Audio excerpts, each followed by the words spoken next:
2016년 겨울을 다들 기억하실 겁니다. 그때는 정말 춥고도 뜨거웠던 시간이었던 것 같은데요.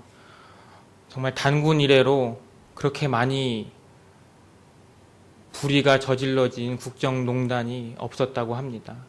많은 사람들이 광화문에 모이고 촛불을 들고 불의한 것에 저항하고 연대하면서 정말 어떤 역사의 전환이라고 할 만큼 큰 바람이 불었다고 생각이 되는데, 저는 그것을 TV를 통해서 보고 있었거든요. 이게 불의하다, 바꿔야 된다, 그런 생각에 고민했던 것이 아니라 저는 TV를 보면서 정말 이 현실을 바꿀 수 있을까? 잘잘못을 떠나서 저항하고 어떤 높은 자리에 있는 한 사람을 끌어내리고 새로운 세상을 꿈꾸는 것이 가능할까? 이제 다음 주면은 더 추워지니까 사람들이 들어가지 않을까? 이러다가 그냥 끝나지 않을까? 흐지부지 되지 않을까? 그런 생각을 했었는데, 그렇게 집에서 TV를 보고 있었는데 그 다음 주에는 사람들이 더 많아지는 거예요. 또 그 다음 주가 되니까 사람들이 더 많아지는 거예요. 근데 제 마음에는 이러다 세상이 바뀌겠지 하는 어떤 확신보다는 현실을 생각해보고 계산해보면 그래도 끝나겠지, 사그러들겠지, 흐지부지 되겠지 하는 그런 마음이 있습니다. 저는 헌법재판소에서 그 판결이 나오는 그 순간까지도 설마 저런 게 될까? 물론 불의한 것도 맞고 바뀌어야 하는 것도 맞지만 현실을 생각하고 계산해보면 진짜 바뀔 수 있는 건가? 정말 새로운 나라가 올 수 있는 건가? 하는 불신이 있었던 것 같아요. 근데 이제 2017년 한 해를 보내면서 실제로 그런 일이 이루어지고 어느 정도 정치가 이렇게 바뀌는 걸 보면서 내가 정말 현실에 많이 안주해 왔구나, 내가 어떤 새로운 나라를 꿈꾸지 못해 왔구나 하는 생각들을 하게 되었습니다. 이제 최근에 평창 올림픽을 준비하고 있는데 어떤 사람들은 이제 북한에게 좋은 것을 너무 많이 해주는 평양 올림픽이 아니냐, 또 어떤 사람들은 그래도 북한이 참여하니까 평화 올림픽이 아니냐.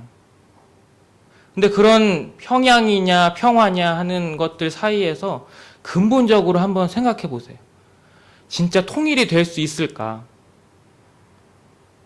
어떤 새로운 나라를 꿈꾸고 새로운 시대를 맞이하고 우리가 조금만 현실적으로 생각해보고 계산을 해본다면 진짜 통일은 쉬운 일은 아니잖아요.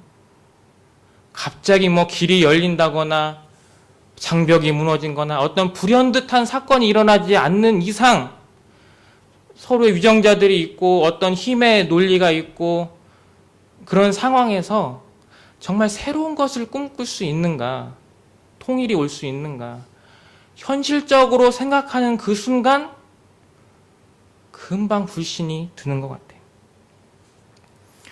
일제시대에도 그랬고 독재시대에도 그랬습니다. 역사는 그냥 현실을 생각하고 계산하면서 가려는 사람들은 그냥 너무 빨리 바뀌지 않을 거야 하고 금방 안주했던 것 같아요. 그렇기 때문에 더 빨리 누가 힘이 센지 어디에 붙어야 되는지 적응하기 위해 노력해 왔던 것 같습니다. 그런데 일제시대에 정말로 새로운 나라를 꿈꿨던 사람들만이 독립운동을 해서 그런 새로운 나라를 보았고, 정말 독재시대에도 그런 새로운 나라를 꿈꾼 사람만이 민주화 운동을 했고 새로운 나라에 참여할 수가 있었던 것이죠. 저는 촛불 집회를 보면서 항상 부끄러운 마음이 있었어요. 왜 나는 집에서 저걸 보기만 하면서 안 될 거라고 생각을 했을까? 정말 우리가 어떤 믿음을 갖긴 하고 불의한 것을 보고 성토하기는 하는데 정말로 새로운 나라를 꿈꾸기에는 쉽지가 않구나, 어떤 소망을 갖기에는 쉽지가 않구나 하는 생각들을 했습니다. 오늘 3장 1절에 모세는 광야 서쪽 하나님의 산 호렙에서 양을 치고 있습니다. 모세가 젊어서 장성했을 때는 그래도 이 사람이 바로의 딸의 아들이 되었기 때문에 어느 정도의 힘이 있었을 것 같아요. 그가 왕족이고 또 히브리 민족의 아픔을 아는 상황에서 이 민족을 바꿔봐야겠다. 이 나라에 대한 울분을 한번 바꿔봐야 되겠다. 역사를 바꿔보고 싶다라는 어떤 마음이 들었을 것 같습니다.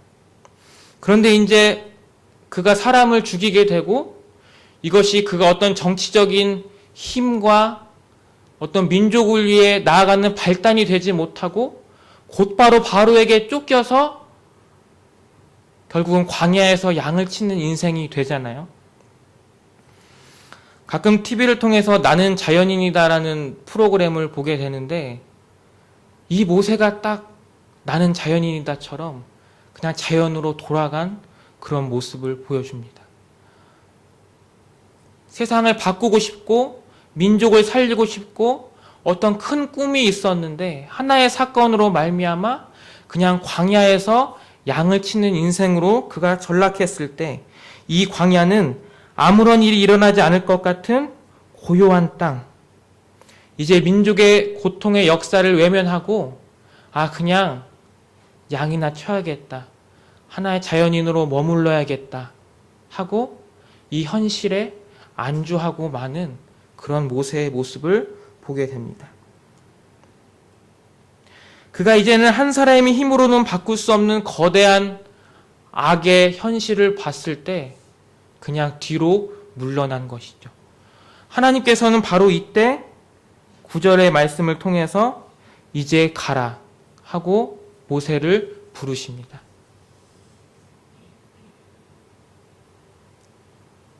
민족을 위해 어떤 힘을 가지고 정치적으로나 경제적으로나 어떤 행동을 취할 수 없는 한 명의 자연인이 된 그 한 사람을 하나님이 부르시는 장면입니다.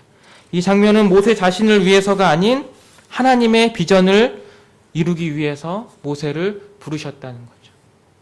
이때 그런데 이 모세의 마음속에는 하나님이 나를 부르셨다. 이제 이 민족이 변화될 수 있다. 라고 하는 어떤 기쁜 마음이 있었다기보다는 오늘 3장 전체를 통해 보았을 때 모세에게는 어떤 고민과 어려움과 하나님께 물어보는 내용이 등장합니다. 13절을 함께 보시면 모세가 하나님께 아뢰되 내가 이스라엘 자손에게 가서 이르기를 너희의 조상의 하나님이 나를 너희에게 보내셨다 하면 그들이 내게 묻기를 그의 이름이 무엇이냐 하리니 내가 무엇이라고 그들에게 말하리이까. 모세는 하나님을 만나고 하나님의 임재를 경험하면서 이제는 됐다. 이제는 새로운 역사가 온다. 이 민족이 살게 되었다 하는 기쁜 마음, 감격스러운 마음을 전혀 갖지 못했다는 거예요. 오히려 모세는 백성들의 반응을 걱정하게 됩니다. 이스라엘 백성이 하나님의 임재를 기뻐하기보다는 도리어 그 하나님이 누구신지 물어볼 거라는 거예요. 하나님, 당신은 누구십니까? 당신의 이름이 무엇입니까? 하고 물어볼 거라는 거예요. 여기서 하나님의 이름이란 표현은 너무나도 중요합니다. 왜냐하면 이 이름은 그것이 어떻게 불려지느냐에 따라 그 기능을 이야기하는 것이거든요. 이것이 마이크입니다. 마이크라는 이름을 가지고 있는데 마이크라는 기능을 상실하면 그냥 버려지는 것이죠. 쓰레기에 불과하게 되는 것이죠. 이게 옷이라는 이름을 가지고 있는데 옷이라는 기능을 잃어버리면 버려지는 것이고 쓰레기가 되는 것이죠. 이스라엘 백성들이 구체적으로 하나님의 이름이 무엇이냐고 물어볼 때에는 하나님의 기능이 무엇입니까? 하나님의 능력이 무엇입니까? 그분이 우리에게 정말로 무엇을 해줄 수가 있습니까? 하는 걸 물어본다는 거예요. 그분이 풍요의 신이냐, 건강의 신이냐, 우리에게 무엇을 해줄 수 있느냐 하는 걸 아주 구체적으로 그분의 능력을 물어본다는 것입니다. 우리는 이제 하나님을 믿으니까 하나님을 믿지 않는 사람들이 무신론자고 우리는 유신론자다. 이렇게 금방 생각을 할 수 있는데 사실 한 번 더 생각을 해보면 이 세상에 무신론이라는 건 있을 수가 없고 다 편만한 유신론의 세계에서 살고 있는 것 같아요. 그래서 우리는 어떤 신이 더 능력이 많은가, 어떤 신이 더 힘이 센가 하는 신들의 전쟁 속에 살고 있습니다. 그것이 어떤 종교의 신이든 내가 만든 우상이든 아니면 정말 하나님의 모습이든 우리가 추구하는 것이 하나님의 임재나 하나님의 마음이 아니라 금방 하나님, 그래서 하나님이 무엇을 할 수 있는데요? 그래서 하나님의 이름이 무엇입니까? 하나님의 기능, 능력이 무엇입니까? 하고 물어보게 된다라는 겁니다. 그래서 모세는 하나님의 임재가 기쁘기보다는 두려웠다라는 거예요. 모세 자신은 그 하나님을 깊이 가장 앞에서 직접적으로 경험하지만 이 백성들은 하나님을 경험하기보다 하나님의 능력을 찾는 것이 급해서 하나님을 만남에도 불구하고 하나님, 그래서 당신의 이름이 무엇입니까? 하고 물어보게 된다는 겁니다. 그래서 14절에서 하나님께서 이렇게 말씀하고 계십니다. 하나님이 모세에게 이르시되 나는 스스로 있는 자이니라. 또 이르시되 너는 이스라엘 자손에게 이같이 이르기를 스스로 있는 자가 나를 너희에게 보내셨다 하라. 스스로 있다는 것은 외부의 그 무엇으로도 자신을 규정할 필요가 없다는 것입니다. 하나님은 우리의 생각대로 바램대로 움직이시는 분이 아니라 하나님의 뜻대로 마음대로 역사하고 싶은 손길대로 움직이신다는 거예요. 하나님은 우리의 경험의 한계, 신앙의 한계를 벗어나서 역사하신다는 겁니다. 우리는 늘 우리의 신앙의 경험 안에, 생각 안에, 논리 안에 하나님을 소망하고 바란다는 거예요.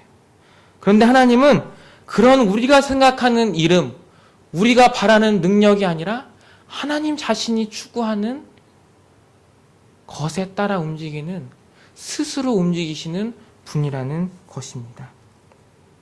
나는 나다라는 말은 나는 무엇이든 될 수 있다라는 거예요. 나를 규정하는 것은 바로 나 자신이라는 것입니다. 하나님은 우리가 원하는 때에 우리의 방식대로 우리의 때에 맞춰 일하시는 것이 아니라 하나님의 뜻과 하나님의 때에 맞게 일하신다는 것입니다. 그럼 여기서 질문이 하나 들게 됩니다. 그럼 정말 하나님의 때란 무엇인가? 하나님의 일이란 무엇인가? 하나님의 뜻은 무엇인가? 오늘 3장 본문 전체에서 중요한 것은 하나님이 스스로 계시다. 하나님은 무엇이든 할 수 있다. 하나님은 능력이 있다. 라는 것을 말하고자 하는 것이 아니라 바로 그 스스로 계신 하나님이 이제 출애굽기 3장에서 곧 무엇을 시작하고자 하신다는 것입니다. 백성들이 하나님의 이름이 무엇입니까? 하고 물었을 때 하나님께서 단순히 나는 스스로 있는 자이다. 나는 내 뜻대로 내 마음대로 하는 자이다. 라고 끝나는 것이 아니라 그 스스로 있는 분께서 이제 구체적으로 무엇을 하고자 하시는가? 하나님의 이름을 자세히 설명해 주신다는 거예요. 15절에 나옵니다. 하나님이 또 모세에게 이르시되 너는 이스라엘 자손에게 이같이 이르기를 너희 조상의 하나님 여호와 곧 아브라함의 하나님, 이삭의 하나님, 야곱의 하나님께서 나를 너희에게 보내셨다 하라. 이는 나의 영원한 이름이요 대대로 기억할 나의 칭호니라. 15절에서 하나님께서 나의 영원한 이름이요 대대로 기억할 나의 칭호니라 하고 소개시켜 주시는 자신의 이름이 무엇이냐면 하나님께서는 아브라함의 하나님, 이삭의 하나님, 야곱의 하나님, 곧 너희 조상의 하나님이라는 것이. 출애굽기 1장에서 나타나는 근본적으로 이스라엘 백성들이 아프고 슬프고 어렵게 된 이유는 무엇이냐면 바로 요셉을 알지 못하는 왕이 나타났기 때문입니다. 요셉을 알지 못하는 힘 있는 한 사람이 등장하니까 전체 민족이 고통받고 신음하고 죽게 되었다는 거예요. 하나님께서는 이 요셉을 알지 못하는 왕과는 다르게 아브라함과 이삭과 요셉을 알고 있는 너희 조상들의 하나님이라는 것입니다. 우리 시대는 항상 그 윗세대의 신앙을 알지 못하기 때문에 전 세대를 기억할 여유가 없기 때문에 늘 이 시대의 안목에만 머물러 있고 이 시대에 힘 있는 사람들만을 쫓아가고 그 힘 있는 사람 한 사람에 의해 조종당하고 아픔을 경험하게 된다는 거예요. 그런데 하나님께서는 이 세대뿐만이 아니라 그 이전 세대와 이후 세대를 통해서 온 역사를 통틀어 자기 백성, 자기 자녀를 찾으시는 분이라는 겁니다. 조상의 하나님은 아버지와 자녀의 관계를 맺으시는 하나님의 모습을 보여줍니다. 우리가 왜 금방 하나님의 이름을 구하게 되는가? 하나님의 능력을 묻게 되는가? 그것은 우리가 하나님을 아버지로 고백하기보다는 하나님을 신으로 의지하길 원하기 때문이에요.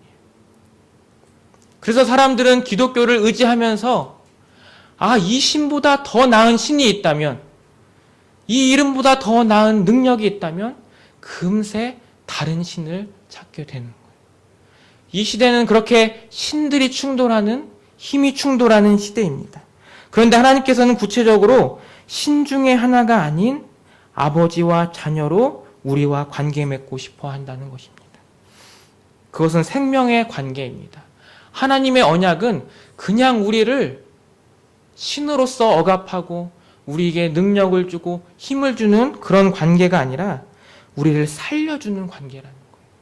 하나님이 우리를 자녀로 부르시는 것은 우리에게 능력을 주기 위해서가 아니라 먼저 우리를 정말로 살게 하기 위해서라는 거예요. 그것을 역사를 통해 보라는 거예요. 너희들의 조상의 하나님이 너희들을 살게 해주실 것이라는 것이 이 역사를 통해서 드러나지 않느냐. 그런데 요셉을 알지 못하는 그 왕은 이 하나님의 역사를 부정하는 왕이라는 거예요. 하나님의 능력을 부정할 뿐만이 아니라 하나님의 아버지 되심을 부정하는 왕이 나타나고 그 안에서 우리는 신음할 수밖에 없다라는 것입니다. 그래서 하나님의 이름은 하나님이 곧 언약을 세우시는 우리의 조상의 하나님, 우리의 아버지 되시는 하나님이 되신다는 거예요. 두 번째로 하나님은 긍휼의 하나님이 되십니다. 7절에서는 이렇게 말씀하고 있습니다. 여호와께서 이르시되 내가 애굽에 있는 내 백성의 고통을 분명히 보고 그들이 그들의 감독자로 말미암아 부르짖음을 듣고 그 근심을 알고. 하나님께서는 분명히 그 자녀를 모으실 때, 아버지가 되고자 하실 때 그 고통을 분명히 보고 그 부르짖음을 분명히 듣고 그 근심을 분명히 아신다는 것입니다. 우리가 단순히 하나님의 이름을 부르는 것에 만족하고 하나님을 하나의 신의 자리에 계신 분으로 만족할 때 정말로 하나님의 긍휼을 마음 깊이 느낄 수는 없어요.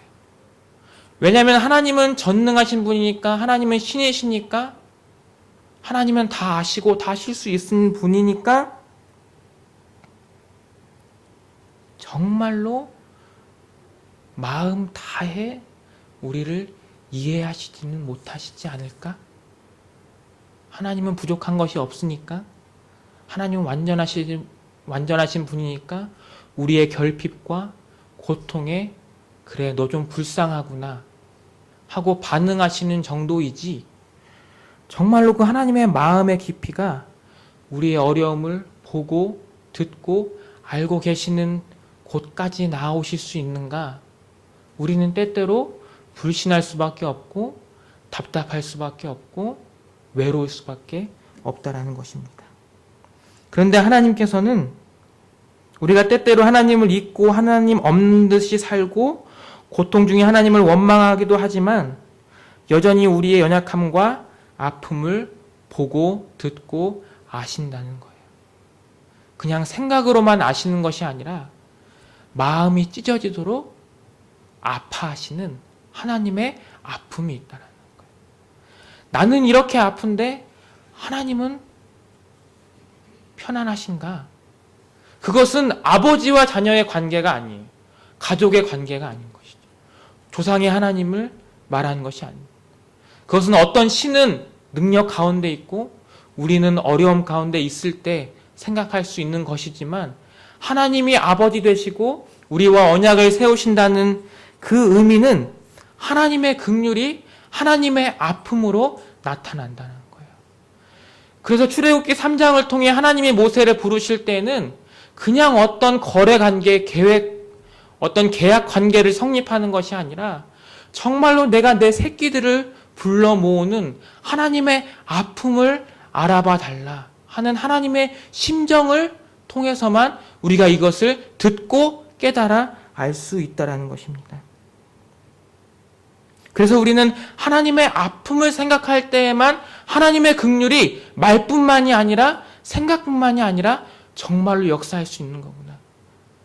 하나님의 아프시기 때문에 역사가 흔들리고 바뀔 수가 있는 것이구나.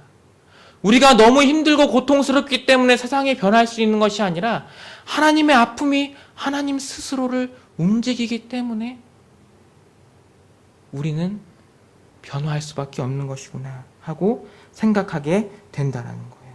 왜냐하면 하나님의 아버지 되심과 하나님의 긍휼하심은 우리를 살리시길 원하는 하나님의 뜻 가운데 있기 때문입니다. 그래서 오늘 12절 말씀에는 하나님이 이르시되 내가 반드시 너와 함께 있으리라. 내가 그 백성을 애굽에서 인도하여 낸 후에 너희가 이 산에서 하나님을 섬기리니 이것이 내가 보낸 증거니라. 왜 하나님이 조상의 하나님으로 언약을 세우시고 나타나시는가? 왜 하나님께서 긍휼을 베푸시는가? 왜 하나님께서 아버지의 모습으로 자녀를 품고 아파하시며 다가오시는가? 그것은 우리가 하나님을 섬기는 자리에 나아오길 원하시기 때문입니다. 너희가 이 산에서 하나님을 섬기겠다 하는 것이 하나님의 약속이고 하나님의 다가오시는 메시지라고 할 수 있습니다. 저희 집에 아들이 있는데요. 하루는 아들이 엄마랑 약속을 합니다. 엄마가 너 엄마 말씀 잘 들으면 타요 장난감을 사주겠다. 그리고서는 약속을 했어요. 그리고서는 불과 몇 시간이 안 돼서 이제 우리 아들이 물어봅니다. 엄마 택배는 언제 와? 무슨 택배? 나 장난감 시켰는데. 장난감을 시켰다는 거예요. 엄마가 사줬다는 거예요. 자기는 택배를 기다리고 있다는 거예요. 장난감 택배가 올 날. 그런데 잘 생각해 보세요. 엄마랑 무엇을 약속한 거죠? 엄마의 말씀을 잘 듣기로 약속한 건데 우리 아들은 장난감을 받기로 약속을 한 거라고 생각을 하는 거예요. 너희가 이 산에서 예배하게 되리라. 너희가 이 산에서 하나님을 만나리라. 너희가 나와 함께 살리라. 그리하면 너희가 가나안에 들어가리라. 하나님, 그럼 가나안은 언제 도착하는 거죠? 너희가 이 산에서 나를 만나리라. 너희가 이 산에서 나를 예배하리라. 하나님, 그럼 저희가 복은 언제 받는 거죠? 하나님이 생각하시는 약속과 우리가 생각하는 약속이 다르다는 거예요.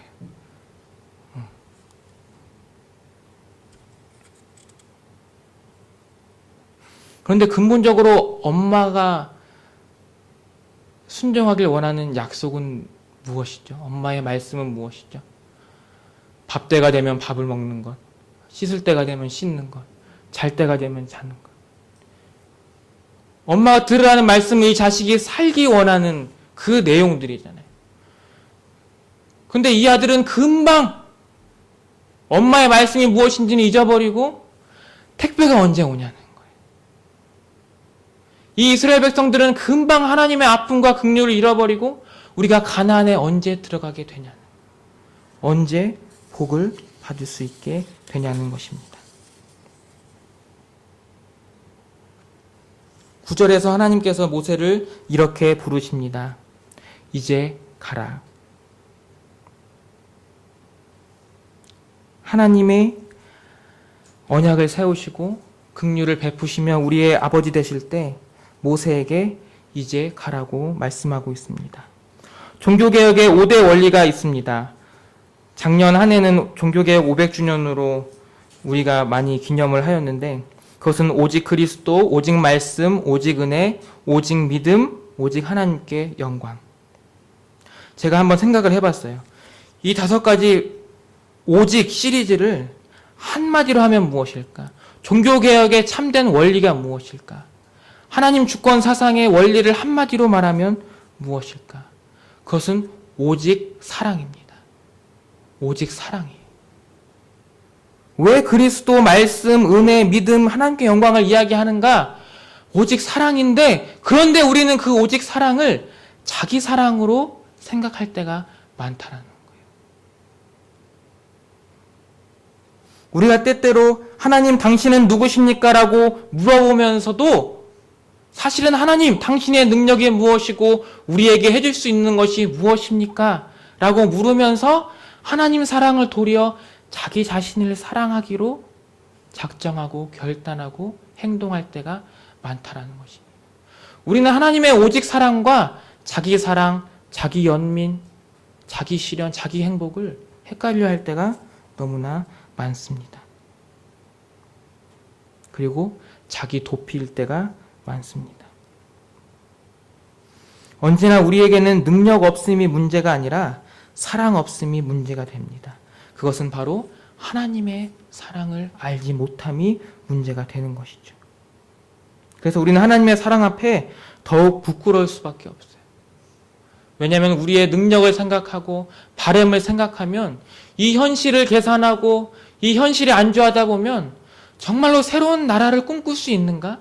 새로운 세상을 꿈꿀 수가 있는가? 우리가 입으로는 하나님의 나라를 얘기하면서 예배하지만 정말로 하나님의 나라가 이 땅에 올 것 같아요, 여러분. 정말로 어떤 정의와 순수한 사랑이 있는 시대가 올 것 같나요? 그것도 요셉을 모르는 사람들이 횡행한 이 시대에 우리가 할 수 있는 것이 무엇인가? 모세처럼 광야에 가서 양을 치며 안주하게 될 여지가 있다는 것. 그러면서 스스로는 하나님을 사랑하고 예배한다고 하지만 늘 어떤 외로움과 쓸쓸함과 비전 없음과 소망 없음 가운데 거하는 모세처럼 길을 잃어버릴 때가 많다라는 겁니다. 그때 하나님이 불현듯 나타나실 때 하나님이 어떤 전능성의 모습으로 나타나시는 것은 아니라는 거예요. 나는 스스로 있는 자이다. 거기서 하나님의 말씀이 멈추는 것이 아니라 나는 스스로 있는 자고 나는 모든 것을 할 수 있는 자인데 지금 내가 내 능력을 가지고 언약을 세우고 긍휼을 베풀겠다는 것입니다.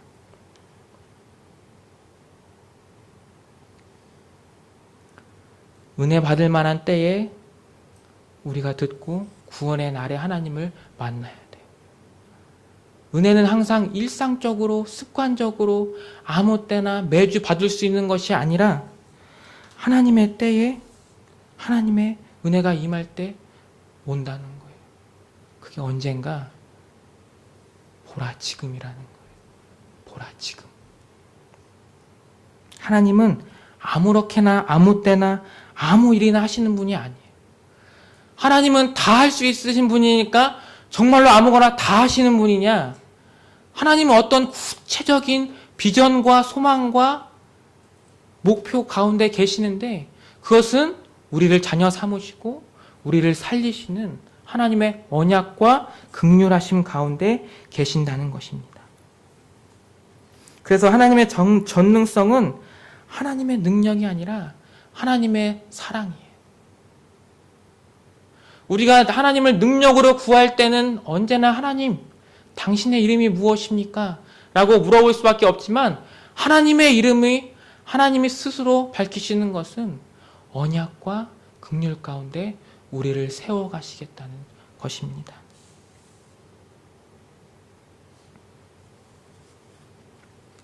출애굽기 2장 24절, 25절 말씀을 함께 읽어보겠습니다.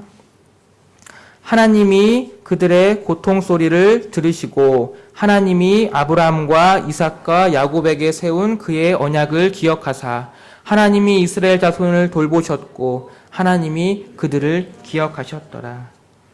연말 연초를 보내면서 참 부끄러운 마음이 많이 들었습니다.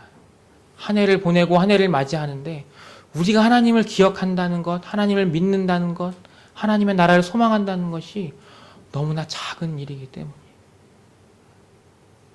저는 매주 어린이들에게 설교할 때 어느 한 지점에 서서 확신 있게 말하고자 애쓰지만 사실은 부끄럽고 두렵고 버거울 때가 너무나 많아요. 왜냐하면 우리가 하나님을 다 알 수 없고 기억할 수 없기 때문에, 나조차도 이 한 지점에서 서서 이야기하는 것이기 때문에 빨리 우리 아이들이 이것을 이해하고 그 다음을 넘어갔으면, 그 다음을 느낄 수 있으면, 그 다음을 생각할 수 있으면 좋겠다. 그래서 전도사님, 정말 그게 맞나요? 그게 다인가요? 여기서 끝나는 건가요? 라고 할 때 아니야, 더 있을 거야. 내가 생각하는 게 아닐 수도 있어. 그 다음이 있을 수도 있어. 더 궁금해해야 돼. 더 물어봐야 돼. 더 생각해야 돼. 더 기도해봐야 돼. 저는 그것이 늘 부끄러움으로 느껴진다라는 거예요.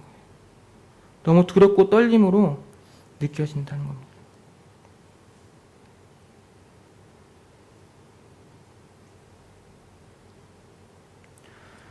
정말로 하나님은 늘 새로운 분이에요. 진짜 신학이 어려운 게 아니고 나를 바꾸는 것이 어렵고 철학하는 것이 어려운 게 아니라 나를 이겨내는 것이 어려운 거예요. 나의 경험과 생각과 신앙 안에 갇혀서 새로운 걸 상상하지 못하기 때문에 하나님을 다 경험할 수가 없는 거죠. 그 새로운 것은 무엇인가? 하나님이 우리를 살리기 위해 오신다는 거예요. 그런데 우리는 하나님 괜찮습니다. 살만합니다. 하나님이 아니고서도 살만합니다. 꼭 예배가 아니어도 살만합니다. 괜찮습니다.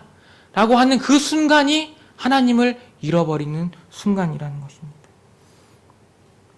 하나님, 우리가 하나님을 기억하고 있어요. 하나님을 알고 있어요. 라고 하는 것은 지극히 작은 것이라는 거예요. 바로 그 고백이 우리가 하나님을 향해 겸손한가 교만한가를 판가름하는 기준이 된다는 것입니다. 2장 25절에서 하나님이 그들을 기억하셨더라. 출애굽기 2장에서 3장으로 넘어가는, 출애굽기 전체로 나아가는 구약 전체, 신약 전체, 하나님의 마음 전체를 무엇이 꿰뚫고 있는가? 하나님이 오직 사랑으로 우리를 기억하신다는 거예요. 우리가 하나님을 기억하는 것이 아니라 하나님이 우리를 기억한다는 것입니다.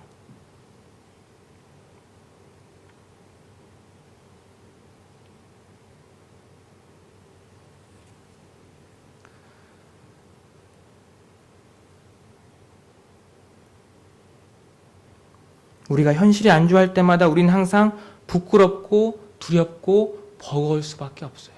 우린 여전히 과정 중에 있고 하나님을 다 볼 수 없기 때문이죠. 그럴 때 어디서부터 출발해야 되는가? 하나님이 언약을 세우시고 긍휼을 베푸신다는 것입니다. 그것이 바로 하나님의 이름이라는 것이에요. 우리가 하나님이 그립기 때문에 다시 광야로 돌아가야 하는가? 우리가 행복을 위해 가나안에 안주해야 하는가? 광야와 가나안은 아무런 의미가 없다는 거예요. 하나님은 우리를 만나길 원하신다는 거예요. 광야로 돌아가지 않아도 괜찮은 거예요. 가나안에 안주하지 않아도 괜찮은 거예요. 그런 게 아니에요. 하나님은 오늘 우리를 새롭게 만나기 위해 오신다는 것입니다. 그렇기 때문에 어떻게 하면 늘 새롭게 하나님을 상상할 수 있을까? 기대할 수 있을까? 소망할 수 있을까? 이것은 믿는다는 차원이 아니에요. 여기 앉아있는 우리 모두가 3부 예배 나올 정도면 다 잘 믿는 분들이에요. 믿음의 문제가 아니에요. 이것은 소망의 문제. 새로워지겠다는 어떤 결단과 결심과 확신의 문제가 필요하다는 거예요. 역사가 바뀔 수 있나요? 요셉을 알지 못하는 왕을 우리가 이길 수 있나요? 현실은 절대 이길 수가 없다. 하나님만이 이길 수 있다. 우리를 살리시기 위해 하나님이 일하신다는 것입니다. 그래서 우리는 때때로 길을 잃어도 괜찮아요. 우리는 때때로 자기 도피, 자기 안주, 자기 연민에 빠질 수밖에 없지만 우리는 때때로 하나님의 사랑과 우리 자기 자신 사랑을 헷갈려 하기도 하면서 하나님을 아버지 아닌 신으로만 대할 때가 많지만 하나님 괜찮습니다. 이 정도는 제가 할 수 있어요. 라고 하면서 지나가기도 하지만 하나님은 사실은 더 큰 아픔으로 우리 삶에 깊숙이 더 깊이 찾아오신다는 거예요. 그런데 우리가 여기서 하나님이 말씀하셨으니까 하고 하나님이 말씀 안 하셨으니까 안 하고 이런 차원으로 하나님을 대해서는 안 될 것입니다. 하나님의 말씀을 이해하는 것보다 더 중요한 건 그 안에는 하나님의 마음을 이해하는 거잖아요. 그렇다면 우리가 어떤 단면만 보고 하나님이 이렇게 인도하셨나 보다. 그런 역사가 있었나 보다. 그런 민족이 있었나 보다. 그런 대단한 사람이 있었나 보다. 그러나 우리 현실은 그렇지 않다는 것에 머물러 있을 것이 아니라 그 말씀이 그 마음이 지금 우리를 만지신다 한다는 것입니다. 박노의 시인은 이렇게 말합니다. 사랑 안에서 길을 잃어라. 그러면 사랑이 우리를 데려다 주리라. 저는 때때로 너무나 궁금해요. 내 열심을 넘어서 내 노력을 넘어서 내 생각과 느낌과 경험과 노하우를 넘어서 어떤 하나님이 새롭게 나에게 나타날까? 내가 경험할 수 있을까? 사실은 나도 모세처럼 광야에서 양이나 치면서 사실은 민족을 포기하고 역사를 포기하고 안주했던 것은 아닐까? 그냥 오늘 하루 주시는 은혜에 만족한 것은 아닐까? 하나님의 아픔까지는 느끼지 못하고 하나님은 신이니까 두려워하는 것에만 급급했던 것은 아닐까? 더 적극적으로 하나님이 오셨으면 좋겠어요. 더 적극적으로 하나님의 마음을 느낄 수 있으면 좋겠어요. 하나님은 언약과 긍휼을 통해 오직 사랑을 베푸시기 때문입니다. 그래서 우리가 가고자 하는 길, 우리가 열심을 내는 길, 우리의 길은 의미가 없는 거예요. 하나님이 오시기 때문에 우리의 길은 사그러들어 가는 것이죠. 그것이 너무 빤히 드러나는 거예요. 모세가 헤맸던 길도 없어지고 요셉을 알지 못하는 왕이 고집을 피우는 것도 없어지고 하나님의 역사만이 남는 거예요. 그래서 사랑 안에서 길을 잃어라. 사랑이 우리를 데려다 주리라. 하나님이 우리를 데려다 주신다는 거예요. 어떻게 역사가 펼쳐지고 어떻게 우리가 살게 되는지 다 알 수는 없지만 그것은 광야도 아니고 가나안도 아니고 하나님을 온전히 예배하는 바로 그 자리, 이 산에서부터 시작하는 것이랍니다. 그래서 우리의 삶도 우리가 길을 잃어버려도 하나님의 사랑이 우리를 잘 데려다 줄 수 있으면 좋겠어요. 하나님, 가나안은 언제 도착하나요? 하나님, 당신의 이름이 무엇입니까? 하나님, 당신은 누구십니까?